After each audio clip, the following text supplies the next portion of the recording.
Mukhang medyo malaki itong trade na ino-offer daw nitong San Miguel para dito sa Phoenix Football Masters. Ayon dito sa mga lumalabas na mga reports, baka daw itong si Motaw Tuba ang i-trade ng San Miguel Beer dito sa Phoenix kapalit nitong si Kai Balungay.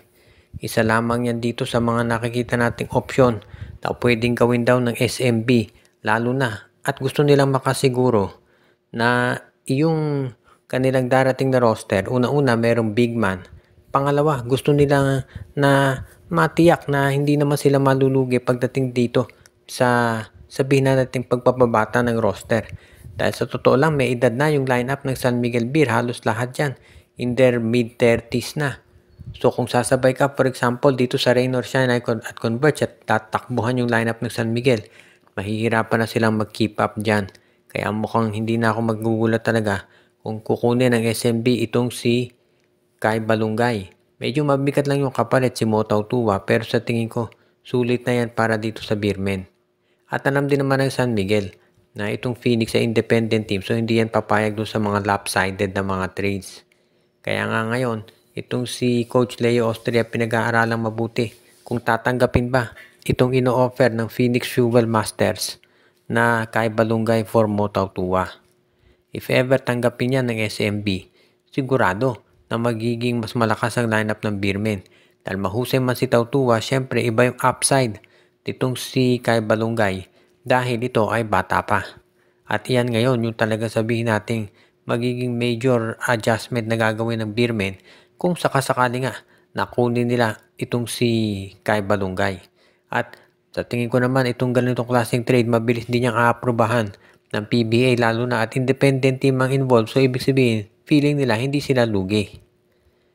Ngayon ang isa pang team na naghahanda para sa darating na season ay of course itong TNT Tropang Giga. Dahil ang gusto ng TNT ngayon ay madagdagan sila ng iba pang mga players para naman masiguro na yung kanilang Grand Slam bid ay hindi na madidiskaril katulad ng nangyari ngayong season na ito. At ang isa doon sa mga kinukonsidera daw ngayon, nitong si Coach Chot Reyes na isama sa TNT ay itong si Raymond Almasan para pampalit dito sa kay Poy Eram na nagkaroon ng ACL injury. Ang Meralco Bolts kasi nandiyan na si Brandon Bates so baka naiisip ni Coach Chot pwede na niyang kunin itong si Raymond Almasan na maging bagong sentro. Ang isa pang advantage nito kasi si Almasan kasi kumpara dito kay Poy Eram may mas physical dito maglaro.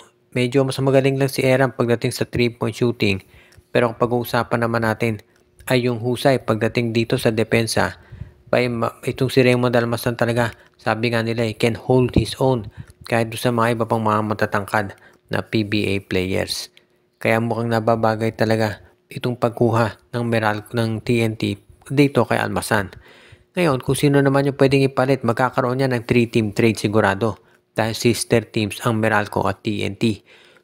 So pwede ang maging sitwasyon dyan si Almasan dito sa TNT, si Justin Chua dito sa Meralco Bolts at ito namang Blackwater Bossing meron niya makukuha dito sa TNT baka si Kim Aurin. Yan yung nakita ng mga insiders na pwedeng gawin dito si Coach Chot Reyes para ma-bolster pa yung kanilang lineup. Marami na nga nagsasabi na yung lineup ng TNT ngayon pwede mo na sabihin na pang champion talaga. Pero as usual gusto nilang dagdagan yan para sabihin nga na yung Grand Slam chances nila ay mas ma-sureball na dahil hindi naman biro yung nagiging laban nila sa ngayon.